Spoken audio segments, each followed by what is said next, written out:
The rain engulfed the forest as black smoke ascended the local atmosphere. I made my way through the branches and felt my spirit drown in a pool of hopelessness. I knew she didn't make it, but I need to find out if she's okay. You're fighting a losing battle. Accept that she is gone. The necromancers surely killed her by the fire. If you continue to follow that blood trail, you will only find pain. I ignored the owl's speech and scrutinized the blood trail before me. Something tells me within my mind's eye that it is hers, Leilani's.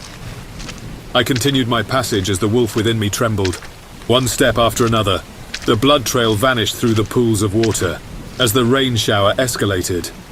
However, I stumbled upon a local cemetery, far away from the burning village. In the distance, I could see a young woman in a green dress. It was Leilani. I beg you, do not go near her. You will only prolong the inevitable. Your healing, your sanity. Don't you care about yourself? I want some answers, I said, providing the owl with a firm expression as I leapt through the grassy ground. I subtly approached Leilani as men in the distance fought each other with spells and swords. This moment was intimate, yet sickening. I wanted to know if she was okay. Leilani, I said. Another moment of silence suffocated the area engulfed by rain.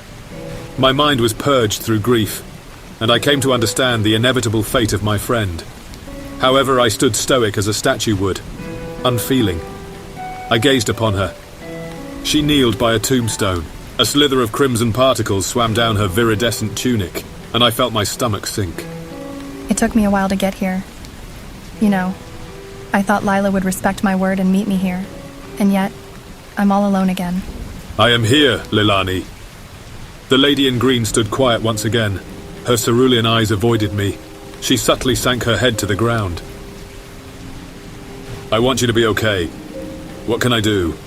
I just want Lila to be okay. Don't worry about me. Please.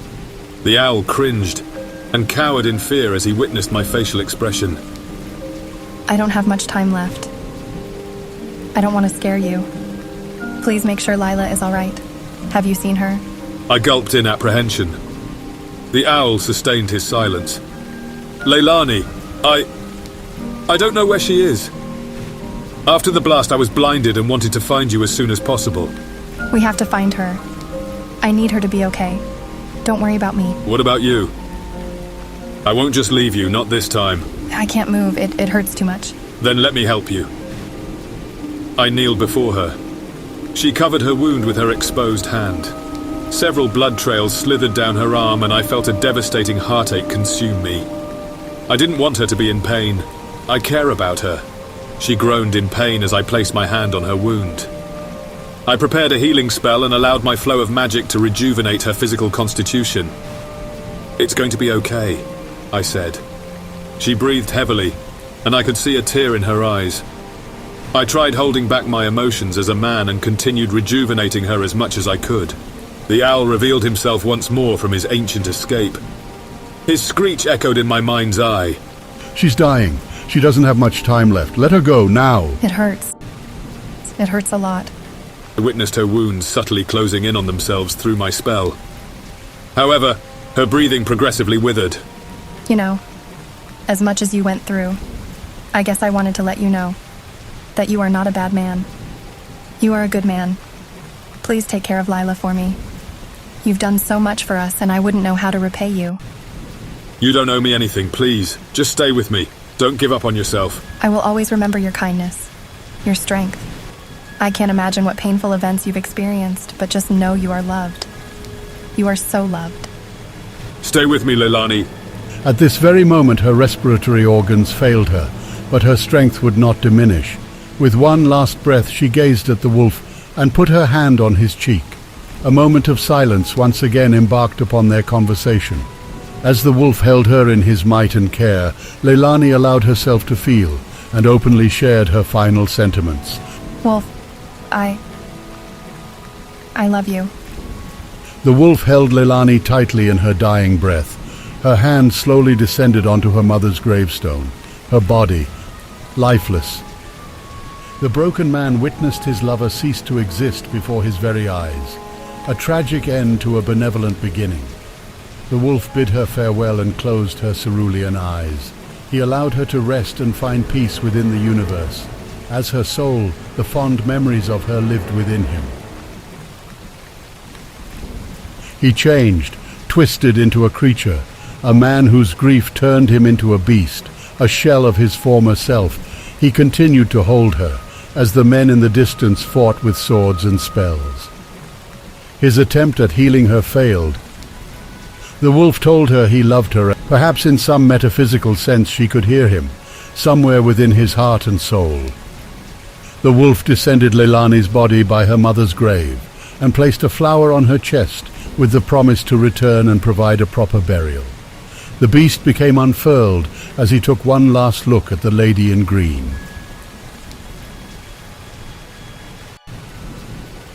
I will find these creatures. I will hurt these things. I will crush them. I will crush them all. Leilani, I can't hold back anymore. I must let this feeling go. I must express. I must feel. I must rage. I love you, Leilani. Without hesitation, the wolf allowed himself to purge his darkness. His once flesh-ridden skin quickly turned to fur. His armor folded in on itself, and his muscles enlarged significantly. His rage was merely a manifestation of his suppressed sorrow, a sadness not even a new love can heal. A howl echoed across the rainy forest, and the image of a black beast appeared. A bloodlust consumed his essence. His drive for vengeance clouded his heart, but he turned his sorrows into power. A power he would unleash on his enemies. The men in black robes by the village would soon meet the fate of the wolf. In black, the wolf went on and galloped through the branches and leaves. The hunt began. As the rain drenched his fur, his internal fires would not diminish. He stalked his enemies at night, as a bright red illumination cloaked several wooden structures. The sorcerers lit the village on fire in an attempt to sabotage the Guardian legacy, Leilani's family. The black-cloaked men stalked the local fires in an attempt to kill any survivors of Leilani's family. In black and without hesitation, the wolf revealed himself and savagely faced the adversaries. With a mighty roar, the wolf plunged his claws into one of the sorcerers and bit his neck. The adversary ceased to exist, bleeding on the ground. The beast howled as more men prepared spells to defend themselves. The wolf, however, would not submit to their will. Despite facing mortal wounds, the beast went on and hunted his prey, savagely taking the life of the devil's followers. He was rage incarnate, the one with the voice, the one they fear.